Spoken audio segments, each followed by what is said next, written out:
नमस्कार, मैं हूं प्रेम शंकर सिंह और आप देख रहे हैं मन कही। आज जो हुआ वो होना ही था।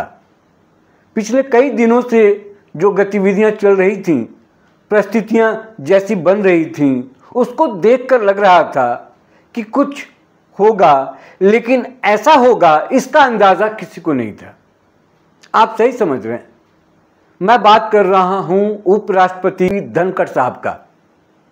धनखड़ साहब ने आज अपने पद से इस्तीफा दे दिया। उपराष्ट्रपति पद से इस्तीफा देकर उन्होंने ये बता दिया कि पार्टी, सरकार और आरएसएस के बीच में कुछ तो पक रहा है, कुछ तो गड़बड़ है या कुछ बड़े बदलाव की ओर ले जाने वाला है। आज करीब रात 9 बजे धनखड़ साहब ने एक लेटर डाला, पोस्ट किया। उसमें लिखा कि वो इस्तीफा दे रहे हैं इस वजह से कि उनका स्वास्थ्य अब अलाउ नहीं कर रहा काम करने के लिए। ये इस्तीफा उन्होंने राष्ट्रपति को सौंपा है और जैसे ही खबर आई, तमाम तरह के सवाल उठने लगे कि आखिर इतनी जल्दबाजी, इतने आनन फानन में यह फैसला धनखड़ साहब ने कैसे ले लिया। अभी सत्र चल रहा है और सत्र का आज पहला ही दिन है। मॉनसून सत्र का ये पहला ही दिन है और इस तरह की जो अटकलों को एक गति मिल गई इनके इस्तीफे से, वो कई सवाल पीछे छोड़ जाते हैं। आज भी धनखड़ साहब आए, हमेशा की तरह जो सदन की कार्रवाई होती है वो चल रही थी, उन्होंने पार्टिसिपेट किया। मल्लिकार्जुन खड़गे ने ऑपरेशन सिंदूर को लेकर कुछ सवाल किए, उसका जवाब जो हमारे स्वास्थ्य मंत्री हैं जेपी नड्डा साहब, उन्होंने दिया। जो पार्टिसिपेट करना था सभापति के तौर पर धनखड़ साहब ने भी किया। सब कुछ सामान्य था। शाम को धनखड़ साहब तमाम विपक्षी सांसदों के साथ मुलाकात कर रहे थे। इस बीच प्रधानमंत्री कई मंत्रियों के साथ बैठक कर रहे थे। तो ऐसा लग नहीं रहा था कुछ कि कुछ पीछे, पर्दे के पीछे कुछ कहानी चल रही। लेकिन रात 9 बजे उनके इस्तीफे की खबर आती है और पूरे राजनीतिक गलियारों में हवा की तरह, आग की तरह फैल जाती है खबर। अब सवाल ये उठता है कि ये इस्तीफा क्यों हुआ। जिस तरीके से पिछले 1 साल से करीब अध्यक्ष पद को लेकर बीजेपी में तनातनी चल रही है, आरएसएस और बीजेपी में जिस तरह के विवाद चल रहे हैं, ये किसी से छुपा नहीं है। 2027 तक इनका कार्यकाल था और मैं आपको ये बता दूं कि ऐसा पहली बार हुआ है कि कोई उपराष्ट्रपति पद पर रहते हुए इस तरीके से इस्तीफा दिया है। इसलिए ये खबर बन गई। अगर सामान्य तौर पर कुछ होता तो शायद इतनी बात नहीं होती, लेकिन ये असामान्य है, ये तय है। पटकथा कौन लिख रहा है, स्क्रिप्ट कौन लिख रहा है पता नहीं, इसका अंत कैसे होगा ये भी पता नहीं, किस कड़ी को जोड़ते हुए इसको आगे लेके चलेंगे ये भी अभी पता नहीं। और ये तो पहला इस्तीफा है, अभी आगे क्या होगा और कौन कहाँ शिफ्ट होगा, किस तरीके से कोई मुख्यमंत्री से अध्यक्ष पद लेगा, कोई मंत्री पद से क्या अध्यक्ष पद लेगा, या कोई प्रधानमंत्री का पद लेगा, या प्रधानमंत्री कोई राष्ट्रपति या उपराष्ट्रपति बन जाएगा। ये किस कड़ी में काम हो रहा है, किस दिशा में हम आगे बढ़ रहे हैं, ये तमाम तरह के सवाल जो हैं वो राजनीतिक गलियारों में पूछे जा रहे हैं, चर्चा हो रही है। धनखड़ साहब इतने कठिन समय में सदन को चलाया, विपक्ष और सरकार के बीच तालमेल बिठाया, और ये अचानक अभी इस तरीके से इस्तीफे दे देने का क्या मतलब है।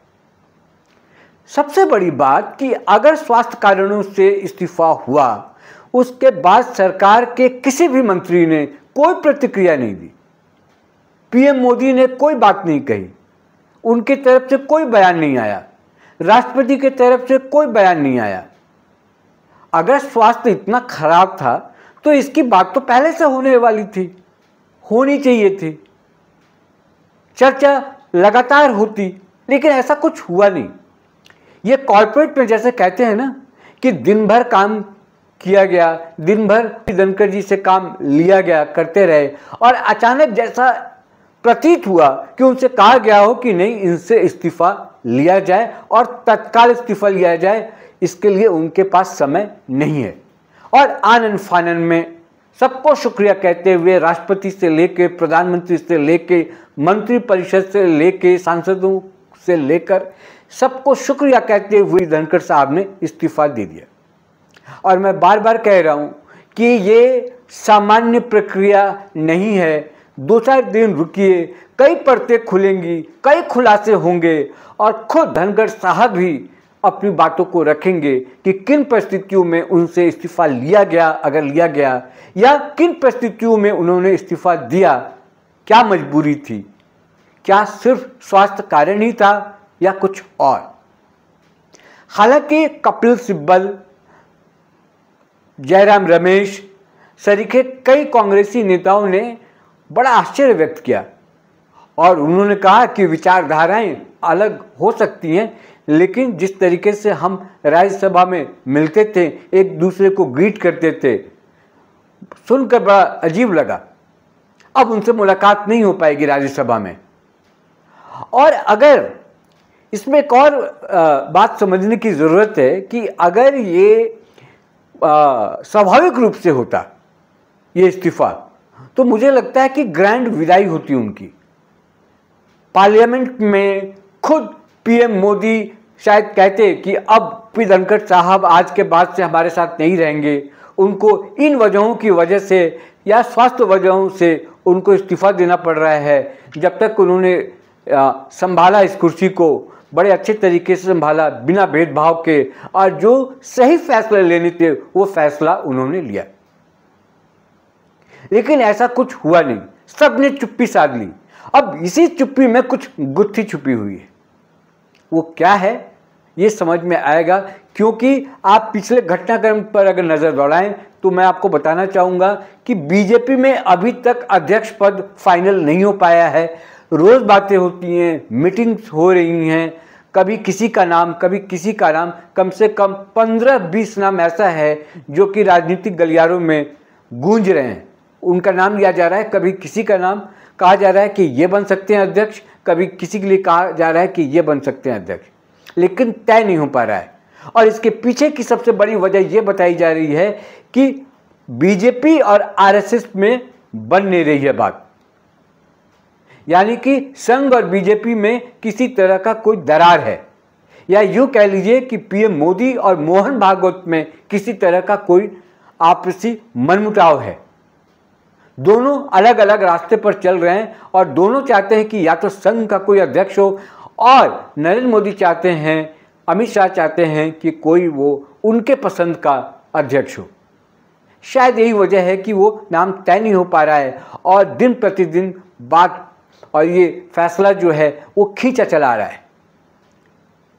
तो विवाद का एक पहला कारण है। दूसरा एक बहुत बड़ा कारण है रिटायरमेंट को लेके। 75 साल वाली बात बहुत तूल पकड़ रहा है, और खासकर मोहन भागवत के बयान देने के बाद कि अगर आप 75 साल के हो जाते हैं तो जिम्मेदारी शिफ्ट करनी चाहिए। 11 सितंबर को खुद मोहन भागवत भी 75 साल के हो रहे हैं। देखना बाकी है कि वो क्या फैसला लेते हैं। और 17 सितंबर को पीएम मोदी हो जाएंगे 75 साल के। ये भी देखना दिलचस्प होगा कि उसके बाद किस तरह की फैसले लिए जाते हैं और मोदी खुद अपने लिए क्या फैसला लेते हैं, पार्टी क्या फैसला लेती है, संघ इसके पीछे खुलकर क्या सामने आएगा और संघ इसके लिए क्या सोचता है। धनखड़ साहब की बात करूं मैं अगर, तो अभी 2027 अगस्त 2027 तक वो उपराष्ट्रपति बने रह सकते थे, लेकिन उससे पहले उनका इस्तीफा हो गया। वो करीब करीब 74 साल उनकी उम्र अभी हो रही है। तो क्या एक मैसेज देने का काम हुआ है कि 75 से पहले ही उपराष्ट्रपति ने इस्तीफा देके ये साबित कर दिया कि नहीं, अब मेरी उम्र हो गई है, मैं इस्तीफा दे रहा हूं और किसी और को जिम्मेदारी दी जाए? क्या ये प्रेशर बनाने की टैक्टिस है पीएम मोदी पर? या फिर एक और जो चीज़ है वो सामने आ रही है कि राष्ट्रपति पद को लेकर क्या राष्ट्रपति बनाने की बात जो थी। धनखड़ साहब को ऐसा लग रहा है, मुझे ये मेरा अपना व्यक्तिगत आकलन है, कि राष्ट्रपति पद के लिए किसी और नाम का सुझाव आया हो और भी धनखड़ साहब चाहते हों कि वो राष्ट्रपति पद के लिए सामने आए, लेकिन पार्टी का सपोर्ट न मिला हो, बीजेपी सपोर्ट न कर रही हो और पीएम मोदी, अमित शाह जैसे लोगों ने कुछ और तय कर रखा हो कि राष्ट्रपति का पद इस बार किसी और के नाम जाएगा। या फिर एक और इस पर मैं अपनी बात रख सकता हूं जो मेरे दिमाग में आ रहा है कि क्या 75 में रिटायर हो जाने के बाद या इस्तीफा हो जाने के बाद पीएम मोदी के लिए क्या उनके लिए एक गेटवे दिया जा रहा है, रास्ता बनाया जा रहा है? क्या उनको उपराष्ट्रपति या फिर राष्ट्रपति पद के लिए एक मुनासिब जगह देने की कोशिश की जा रही है? उसके लिए ये इस्तीफा हुआ है। तो अभी बहुत कुछ बाकी है, सामने निकल कर आने वाला है और ये शुरुआत है। और आज इस्तीफा हुआ क्योंकि रात में 9 बजे हुआ, तो बहुत सारी चीज़ें दब के अभी रह गई होंगी, लेकिन कल का जब सूरज निकलेगा और कल जब पार्लियामेंट में लोग मिलेंगे तब बहुत तरह की बातें होंगी और छन छन की बातें निकलेंगी और जो असली वजह है इस्तीफे के पीछे वो सामने निकल कर आएगी कि आखिरकार इन्होंने इस्तीफा क्यों दिया। तो ये 4-5 चीज़ें मुझे जो समझ में आई, मैंने आपसे डिस्कस किया कि इसके मायने मतलब क्या हैं, इस इस्तीफे के इर्द गिर्द क्या चीज़ें घूम रही हैं। क्या ज़बरदस्ती इस्तीफ़ा दिलाया गया या सिर्फ स्वास्थ्य वजहों से इस्तीफ़ा दिलवाया गया, या 75 साल वाला कोई एंगल है, या क्या इसमें आरएसएस का कोई रोल है, संजय जोशी, मोहन भागवत सरीखे जैसे लोगों का रोल है, या इसमें मोदी, अमित शाह जैसे लोगों का रोल है, या क्या राष्ट्रपति पद के लिए कोई बात चल रही थी जिसमें धनखड़ को ऑफर नहीं हो रहा था तो उन्होंने पहले ही इस्तीफा दे दिया नाराज होकर, या फिर कुछ और विवाद हो जिसको लेकर पार्टी ने कहा हो कि आप इस्तीफा दे दीजिए और हम किसी और को उम्मीदवार बनाएंगे। तो ये सब चीज़ें हैं, इन बिंदुओं पर सोचना होगा। इंतज़ार कीजिए कि आगे इस पर क्या होगा। आज सिर्फ इस वीडियो में इतना ही, फिर किसी मुद्दे के साथ मुलाकात होगी, लेकिन इतना समझ लीजिए कि ये इस्तीफ़ा अभी कहानी शुरू हुई है। इस इस्तीफे से कहानी खत्म नहीं हुई है, इस इस्तीफे से कहानी शुरू हुई है। और पिछले 1 साल से जो उथल पुथल है बीजेपी और आरएसएस के बीच में, सरकार के बीच में, ये त्रिकोणीय जो एंगल है, सरकार, पार्टी और आरएसएस, इन तीनों के उथल पुथल का ही ये नतीजा है जो इस्तीफा हुआ है। ये पहली सीढ़ी है, ये फर्स्ट फेज है पूरे क्राइसिस को खत्म करने की कोशिश जो की जा रही है उसके लिए। या ये खत्म हो, इस क्राइसिस को खत्म किया जा रहा है या इसको बढ़ाया जा रहा है, ये आने वाला वक्त बताएगा। फिलहाल मुझे दीजिए इजाज़त। जिन लोगों ने मन कहीं को अभी तक सब्सक्राइब नहीं किया है, सब्सक्राइब कर लें। नमस्कार।